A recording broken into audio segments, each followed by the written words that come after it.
Service in Wakefield has issued a special marine warning for Chesapeake Bay from New Point Comfort to Little Creek, Virginia. Entrance to the Chesapeake Bay including the Chesapeake Bay Bridge Tunnel. James River from Jamestown to the Hampton Roads Bridge Tunnel. High wind York warning, River I bet. until 4:15 p.m. At 2:20 p.m., strong gusty winds prevail as a cold front is moving across the region. These strong winds will continue through 4:15 p.m. before diminishing. Hazard, wind gusts to 40 knots. Source, indicated by radar and observations. Impact, small craft could be damaged in higher winds and higher waves.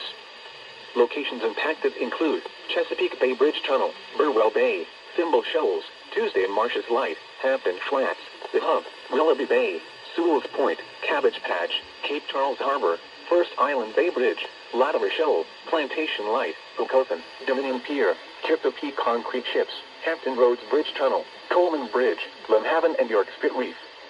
Move to safe harbor until hazardous weather passes. Seek safe shelter. Mariners can expect gusty winds and increasing waves.